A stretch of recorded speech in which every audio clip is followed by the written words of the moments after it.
Hello, it's me again. So today our topic is water on Mars. It's the second video of the Mars series, which has an X number of videos. So obviously I'm going to talk much more about Mars. Getting water to Mars will be a huge problem. It will require a lot of hard work. Several things will be needed to done to get to this goal. So when we hopefully land in Mars by 2024, that's Elon Musk's plan, which is a bit too ambitious in my opinion, but let's see how that works out. When we land on Mars in 2024, we will have to get numerous gallons of water from our home planet. And the reason is that we won't be ready to start farming or, supplying our own water yet. So one thing that'll happen when we terraform Mars, hopefully, is that we have the water there is self-sufficient.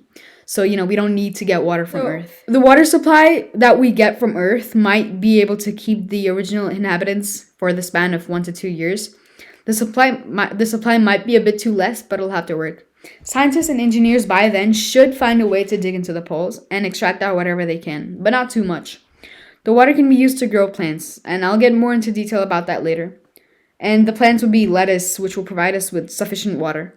I'll talk about more of these plants and foods and how we're going to get stuff like that on Mars. We will need poles for other things as well. Let me show you the poles. Yeah, so these things, this is not exactly the poles, but this is a huge sheet of ice or water or whatever you want. So ultimately, our plan is to colonize both poles of Mars so that we can have an even water distribution. So obviously, like Earth, Mars has two poles.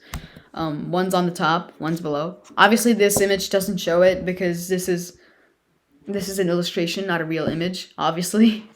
So this is hopefully what Mars will look like. Perhaps the brown areas will be occupied by trees.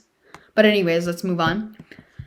We would colonize boats so there would, be an even water distribution. We would have terraformed Mars enough so that it hopefully even rains there. So as you might know, Mars has a very thin atmosphere, but we can still make it rain there somehow. And obviously this is something I'm going to talk about alongside air perhaps, but I will talk about it. So, just stay tuned. So, are food/plants possible on Mars? Here's a quote from NASA. Fresh food grown in the microgravity environment of space officially is on the menu for the first time for NASA astronauts on the International Space Station. Expedition 44 crew members, including NASA's one-year astronaut Scott Kelly, are ready to sample the fruits of their labor after harvesting a crop of outrageous, let me spell that out for you, OUTREDGEOUS, red romaine lettuce Monday, August 10th, from the Veggie Plant Growth System on the nation's orbiting laboratory. Yeah, see, NASA really can do miracles. But anyways, I hope you understood their I guess pun that they're ready to sample the fruits of their labor. Oh my, and the outrageous whatever. So basically the astronauts will clean the leafy green vegetables with sanitizing wipes before eating them. But they're gonna have this vegetable called Veg01, which is being used to study the in-orbit function and performance of the plant growth facility. The veggie system was developed by the Orbital Technologies Corp, Orbitech. You're gonna be hearing more of them later on. Not later on in this video, but like later on in your life if you really, you just generally know about Mars. Basically, the Orbital Technologies Corp is located in Madison, Wisconsin, and was tested in Kennedy before the flight. So we can use this system on Mars. This will give us a good supply of food. Unfortunately for meat lovers, the meat won't be on the menu. This is because we aren't quite ready to start herding sheep and chicken and other animals. This will happen in probably future exploration. We will have to create a huge herding ground for sheep, and that will have to be hygienic and clean, and then we're going to have to hire people or make bots that take care of them. And that's 1, too expensive, 2, too time consuming, and 3, too, it's like utopian or dystopian. However you want to interpret it. With animals comes disease outbreaks, so really it's not safe when we're just starting off. And so here's another problem. How are we going to get our meat?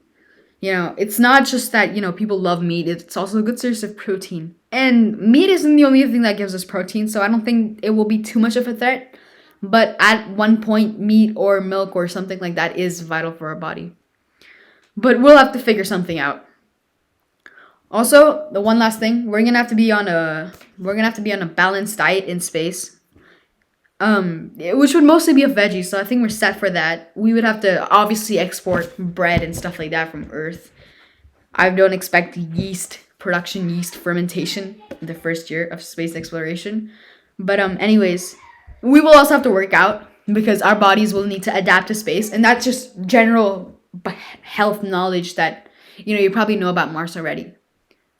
So I think that should be the end of the video. It was nice and short.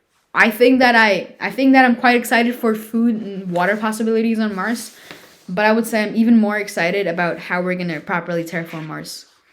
I think that will be either the next video or the video after the next video. Anyways, that's the end. I hope you have a good day. Bye bye.